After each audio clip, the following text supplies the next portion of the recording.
안녕하세요. 말씀과 함께 기도 오늘은 28일 차입니다. 오늘은 요한복음 7장부터 9장까지 말씀 살펴보도록 하겠습니다. 요한복음 7장부터 9장까지는 우리 유대인의 유명한 절기죠. 3대 절기 중에 하나인 초막절과 관련이 있습니다. 그래서 제가 여기 써놨습니다. 배경은 우리 유대인의 절기인 초막절과 관련이 있다라는 것입니다. 초막절은 다른 말로 장막절이라 부르기도 하고 수장절이라고 부르기도 합니다. 말 그대로 출애굽 당시 광야 가운데서 이스라엘 백성들을 보호하시고 인도하셨던 하나님의 은혜를 기억하는 축제입니다. 그래서 이 축제 기간이 되면요, 초막에서 자는 거예요. 이파리로 요즘 말로 말하면 캠핑하는 겁니다. 애들 굉장히 신나겠죠. 그리고 초막에서 일주일 동안 지내면서 그럼 아이들이 물어볼 거 아니에요. 멀쩡한 집을 놔두고 왜 초막에서 잡니까? 그러면 그때 신앙 교육을 하는 거죠. 저는 우리 아이들도요, 1년에 한 번씩은 이렇게 가정의 초막절을 지내는 것이 굉장히 중요하다고 생각을 합니다. 그래서 그 사람들처럼 정말로 초막을 치고 이건 아니지만, 조용한 한적한 장소에 가서 즐거운 축제를 보내는 거죠. 그러면서 신앙 교육을 하는 것, 또 엄마 아빠가 경험한 예수님을 들려주는 것, 저거 굉장히 중요하다고 생각합니다. 그러니까 이 초막절이 바로 그러한 절기인데, 그럼 초막절에 뭘 하느냐? 두 가지를 합니다. 첫 번째는 제가 그 출애굽하고 광야에서의 은혜를 기억하는 거라고 그랬잖아요. 그래서 첫 번째는 반석에서 물을 공급해 주신 것을 기억하면서, 낮에는 뭘 하냐? 물 붓는 의식을 합니다. 물 붓는 의식. 그 밤에는 뭘 하느냐? 광야에서 불기둥으로 인도하셨잖아요. 그래서 불기둥으로 인도하시고 보호하신 것을 기억하면서 밤에는 그 성전, 제가 이제 누가복음 할 때 그 성전 그림 좀 보여드렸는데, 그 성전 뜰에 그 이방인의 뜰이라는 곳이 있습니다. 굉장히 넓은데 그 양쪽에다가 큰 장작을 쌓아놓고 그 장작불 축제를 합니다. 그 초막절은 이 두 가지가 하이라이트거든요. 그러니까 요 물 붓는 의식과 이 장작불 축제를 통해서 이제 여러분 읽어보시면 아시겠지만 생수의 강 되신 예수님 보여주시고요. 그 다음에 세상의 빛 되신 예수님 보여주시는 것입니다. 신앙생활에 있어서도 이 부분이 가장 중요하죠. 한번 내용을 한번 살펴보도록 하겠습니다. 첫 번째는 생수의 강 되신 예수님입니다. 37절부터 39절까지 명절 끝날, 이게 바로 언제겠습니까? 초막절 명절 마지막 날. 그러니까 모든 것 마지막 날이 하이라이트잖아요. 그래서 여기 써놨네요. 곧 큰 날에, 사람도 굉장히 많이 모이는 그날이죠. 예수께서 서서 외쳐 이르시되, 여러분 웬만하면 예수님 앉아서 말씀하시는 거 아시죠? 뭐 배에 앉아서 하시든 산에 올라가 앉으시든. 근데 예수님이 서서 외쳐서 말씀하셨습니다. 그게 무슨 얘기예요? 굉장히 중요한 메시지다. 뭐라고 말씀하셨나요?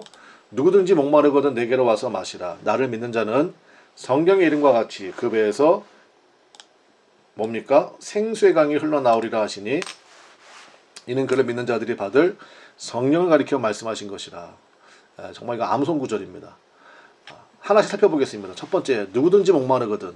그러니까 우리 인생을 살다 보면 갈증의 문제가 있잖아요. 해결되지 않는 문제. 그게 여러분 주님께 나가는 지름길입니다. 그것을 가지고 주님 앞에 나가는 거예요. 시편에도 있잖아요. 사모하는 영혼을 만족케 하신다고. 그래서 우리가 말씀 기도를 할 때 기도가 여러분 좀 구체적으로 될 필요가 있습니다. 여러분 안에 있는 삶에 있는 그러한 갈증의 문제를 가지고 그 목마름을 가지고 주님 앞에 나가는 겁니다. 그래서 목마른 자에게 부어주시는 은혜가 있습니다. 물붓듯이 부어주시는 은혜. 두 번째, 내게로 와서 마시라 하셨습니다. 그러니까 반석 대신 예수님. 그 모세가 이스라엘 백성들을 이끌 때 광야니까 물이 없잖아요. 물 좀 달라고 했을 때 반석에서 물이 나오게 하셨거든요, 하나님께서. 여러분, 반석에서 물이 나오는 게 말이 됩니까? 마찬가지예요. 그러니까 반석 대신 예수님을 나타내는 거거든요. 또 반석 대신 예수님에게서 우리가 생수를 공급받는다는 것입니다. 세 번째, 성경의 이름과 같이 무슨 얘기입니까? 공증된 약속이라는 거예요. 틀림없다는 거예요. 누구든지 해당이 된다는 것입니다. 성경의 이름과 같이 뭡니까? 그 배에서 생수의 강이 흘러나오리라. 이 강이란 말이 헬라어로 포타모이인데요. 원문에는 포타모이가 이게 복수형으로 되어 있습니다. 그러니까 living waters 이렇게 되어 있어요. 원래는 생수의 강들입니다. 여러분 성경의 맨 마지막이 요한계시록이고요. 요한계시록 22장을 여러분 한번 읽어보시면요. 전체가 강들 이야기입니다. 보좌로부터 흘러나오는, 하나님의 보좌로부터 흘러나오는 생수부터 시작해서 전체가 강들 이야기거든요. 그 생수의 강이 결국은 뭘 상징한다고 했습니까? 성령을 가리켜 말씀하신 것이다. 결국은 성령님이에요.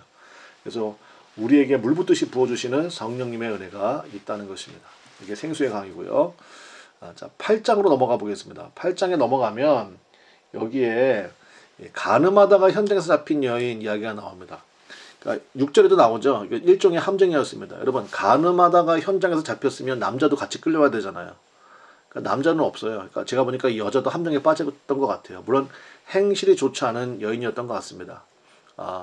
그래서 어쨌든 간음하다가 현장에서 잡힌 여인을 끌고 와서 그 여인을 예수님께 데리고 온 거예요. 예수님은 사실 법적 권한은 없잖아요. 사내들이 의회에 데리고 가서 거기서 자기들의 율법대로 처리하면 되는데 예수님께로 끌고 왔습니다. 그래서 이 여인을 어떻게 해야 되겠습니까? 물어본 거예요. 그래서 만약에 용서하라 하시면 율법을 어긴 거거든요. 그러면 이 여인도 돌로 쳐야 되고 용서라고 하신 예수님도 돌로 쳐야 됩니다. 율법을 어긴 거기 때문에 공개적으로. 만약에 돌로 치라 하시면 아니 당신 지금까지 용서 얘기하고 사랑 얘기하지 않았느냐. 그럼 결국 당신이 지금까지 얘기한 건 뭐냐. 이렇게 또 예수님을 함정에 빠뜨릴 수 있잖아요. 아마 이 사람들은 기가 막힌 방법이라고 생각했을 거예요. 근데 여러분 아시는 것처럼 예수님께서 너희 중에 죄 없는 자가 먼저 돌로 치라 말씀하셔서 어른으로부터 시작하여서 젊은이까지 다 양심의 가책을 받고 양손에 돌 하나씩 들고 왔거든요. 근데 그 돌 다 내려놓고 이 여인만 남았습니다. 그 여인에게 예수님 하신 말씀 11절 예수께서 이르시되 나도 너를 정죄하지 아니하노니 가서 다시는 죄를 범하지 말라 하시니라. 자, 여기서 중요한 포인트는 이겁니다. 나도 너를 정죄하지 아니하노니. 그러니까 여러분 생수의 강이 넘치면 어떤 일이 벌어지냐면요. 다른 사람을 함부로 정죄하거나 판단하지 않습니다. 생수의 강이 넘치는 사람들의 특징이에요. 1만 달란트 탕감받은 사람이잖아요. 그 은혜가 있는 거죠. 예수님도 너 왜 이랬어? 다음부터 그러지 마 이게 아니고요. 정죄하지 아니하노니. 여러분 예수님이 이렇게 말씀하셨으면 우리는 뭐 두말할 필요가 뭐가 있겠습니까? 그리고 나서 이제 예수님이 다시는 죄를 범하지 말라. 용서해 주신 것까지는 이해. 근데 다시는 죄를 범하지 말라. 이거 어떻게 가능하죠, 여러분? 다시는 죄를 범하지 않는 길은 빛 대신 예수님을 따름으로써입니다. 그래서 여러분 성경을 읽다가 질문이 생기잖아요. 그러면 그 밑에를 조금만 더 이어서 읽어보세요. 그럼 그 뒤에 답이 나옵니다. 거의가 그래요. 그래서 이것도 마찬가지입니다. 다시는 죄를 범하지 말라. 어떻게? 빛 대신 예수님을 따름으로써. 그래서 이어지는 말씀에 예수님이 뭐라고 말씀하십니까? 나는 세상의 빛이라 하시는 거죠. 자, 12절 봅시다. 예수께서 또 말씀하여 이르시되 나는 뭡니까? 세상의 빛이니 나를 따르는 자는 어둠에 다니지 아니하고 생명의 빛을 얻으리라. 예수님을 따르면요. 예수님은 생명의 빛이시기 때문에 어둠에 다니지 않습니다. 죄악의 유혹에 빠지지 않는다는 거죠. 24절 그러므로 내가 너에게 말하기를 너희가 너희 죄 가운데서 죽으리라 하였노라. 그러니까 예수님을 따르지 아니하면 어떤 일이 벌어집니까? 우리가 죄를 우리 힘으로 이길 수 있는 방법이 없습니다. 그럼 죄 짓고 살다가 죽는 거예요. 영원한 죽음에 처하는 거죠. 너희가 만약 한 번 더 말씀하시죠. 내가 그인 줄 믿지 아니하면, 그러니까 예수님이 생명의 빛 되신 것을 믿지 아니하면, 예수님이 생명의 빛이라는 것을 믿지 아니하면 결국은 죄 가운데서 죽게 되는 것입니다. 영원한 죽음에 처하게 되는 거죠. 빛 대신 예수님을 따르지 않을 때. 그래서 29절 자, 나를 보내신 이가 나와 함께 하시도다. 나는 항상 그가 기뻐하신 일을 행함으로 나를 혼자 두지 아니하셨느니라. 그러면 우리가 예수님을 따르는 방법, 예수님이 눈에 안 보이잖아요. 그럼 예수님을 따르는 방법이 뭡니까? 여기 예수님이 말씀하셨죠. 항상 그가 기뻐하시는 일을 행함으로. 우리 안에는 성령님이 오셨잖아요. 성령님께서 가르쳐 주시죠. 성령님께서 인도해 주시는 대로 순종해 나가는 것입니다. 그것이 예수님을 따르는 방법이고요. 그것이 바로 예수님께서 항상 기뻐하시는 일을 선택하는 거죠. 저는 성경 말씀 가운데 그 말씀 좋아하거든요. 쌓은 선에서 선이 나오는 꼭 날마다 내 안에 계신 성령님에게 귀를 기울이고. 그러니까 그래서 여러분 말씀 기도가 그래서 중요해요. 하루에 3장 읽고 그 말씀 가운데 주님이 주신 은혜를 붙들고 성령과 함께 기도하고 그리고 또 저녁에는 회개의 기도를 드리고 다시 주님의 은혜를 간구하고 그렇게 쌓이다 보면요 성령께서 나에게 생수의 강을 부어주신다고요. 그래서 살리는 일들이 나타나기 시작하고요. 그 다음에 무엇보다도 예수님께서 기뻐하시는 일을 하나씩 하나씩 감당해 나가게 되는 것입니다. 여러분의 고민이 달라지고요. 선택의 기준이 달라져요. 그게 말씀 기도의 능력이죠. 자, 9장으로 넘어가 보겠습니다.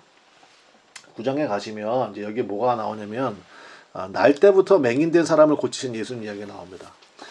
근데 그 당시에는요. 이렇게 장애를 가지고 태어난 사람들을 어떻게 봤냐면 두 가지 관점으로 봤어요. 첫 번째는 조상이 무슨 죄를 졌구나. 그래서 이 아이가 이렇게 불행하게 태어났구나. 두 번째는 이 아이는 앞으로 죄를 많이 굉장히 지을 아이구나. 그래서 아예 그냥 죄를 못 짓게끔 장애를 가지고 태어났구나. 이렇게 봤거든요. 그러니까 무조건 죄의 결과 혹은 죄의 원인으로 봤습니다. 근데 예수님께서 그 질문을 받으시고 이렇게 말씀하셨습니다. 예수께서 대답하시되 이 사람이나 그 부모의 죄로 일하는 것이 아니라 그에게서 하나님이 하시는 일을 나타내고자 하심이라. 이거는 굉장한 전환입니다. 그러니까 여러분 삶 가운데도 혹시 여러분 가운데도 선천성 뭐 이런 거 있잖아요. 그런 질병이나 그런 상처들이 있다 하면 여러분 이 말씀 붙드시기 바랍니다. 나한테 왜 이런 일이 벌어졌지? 여러분이 이제 앞으로 믿음을 가지고 사실 거잖아요. 그러면 그 아픔을 통하여 하나님이 하시는 일을 드러내십니다. 그래서 헨리 나우엔이라는 영성가가 얘기한 것처럼 상처 입은 치유자가 되는 거예요. 영어로 wounded healer 이렇게 얘기하거든요.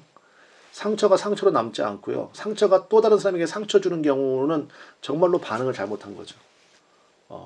그런 얘기 들어보셨잖아요. 부모님에게 학대받고 자란 사람이 나중에 부모가 돼서 그 사람도 자신들의 아이들을 학대하는 경우가 있다고 그러더라고요. 상처가 또 다른 상처를 낳은 거죠. 그건 비극이잖아요. 그런데 상처를 입은 사람이요. 예수님 만나게 되면 그게 치유가 돼서 이제는 그 상처 입은 사람들을 치료하고 보듬을 수 있는 힘이 생기는 거죠. 그래서 상처 입은 치유자라는 말이 있습니다. 이 말씀이 그래서 중요합니다.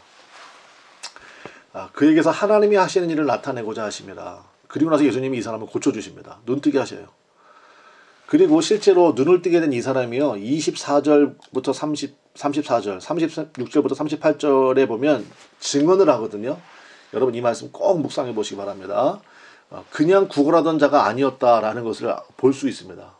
굉장한 통찰력이 있는 분이에요. 그리고 이제 질문이 하나 있으실 건데 6절과 7절에 보면 예수님께서 이 이제 맹인된 사람을 고쳐주실 때 조금 지저분하게 고치시거든요. 땅에 침을 뱉어 진액을 이겨 그의 눈에 바르시고 이르시되 예수님이 그냥 말씀으로도 얼마든지 하실 수 있는 분인데 왜 이렇게 하셨을까? 여러분 질문 하나 드릴게요. 구약에는 없고 신약에만 나오는 기적이 뭔지 아십니까? 그게 바로 맹인의 눈을 뜨게 해주는 것입니다. 그러니까 구약 전체는요. 맹인의 눈을 뜨게 해주는 이적이 없습니다. 어떤 선지자를 통해서도. 그러니까 신약에 예수님을 통해서 처음으로 나오는 건데 그러니까 이것은 뭐냐면 여러분 창세기에 하나님께서 사람을 뭐로 만드셨죠? 흙으로 만드셨죠. 그래서 창세기에 나타난 하나님의 창조 행위를 드러내신 것입니다. 이걸 좀 더 이제 깊게 설명하는 그러한 주석들을 보면요. 이 사람이 이제 날 때부터 소경했는데 아예 안구가 없이 태어났다 이렇게 보는 사람도 있어요. 그래서 이제 눈동자를 만들어 주신 거죠.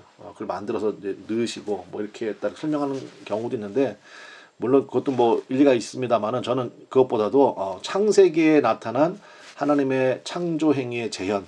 그래서 지금 계속 예수님에 대해서 여러분 이제 묵상해 보시면 알겠지만 시비를 많이 걸잖아요.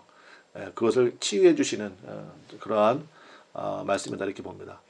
자, 두 번째 질문 우리가 이제 함께 기도할 제목인데요. 눈 뜨고 달라졌는가 하는 것입니다. 이 사람은요 36절과 38절에 이 맹인의 고백입니다.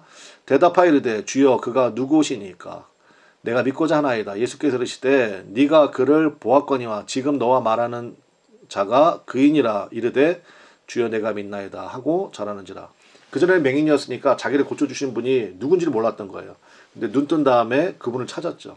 그래서 예수님 만나주셨고 내가 바로 그 사람이다 하시니까 주여 내가 믿나이다 하고 예수님께 경배했다는 것입니다. 우리가 한 가지 질문이 생깁니다. 여러분 우리가 복음을 영접했고 영혼의 눈을 떴는데 다시 구걸하는 자리로 간다면 이게 말이 안 되잖아요. 그러니까 이 사람이 눈 뜬 다음에도 계속 구걸하고 있다. 참 그건 어떻게 은혜에 대한 배반행위 아닙니까? 우리도 마찬가지예요. 복음을 영접했고 영원의 눈을 떴으면 우리도 이 고백이 있어야 되겠습니다. 주님, 내가 주님만을 믿습니다.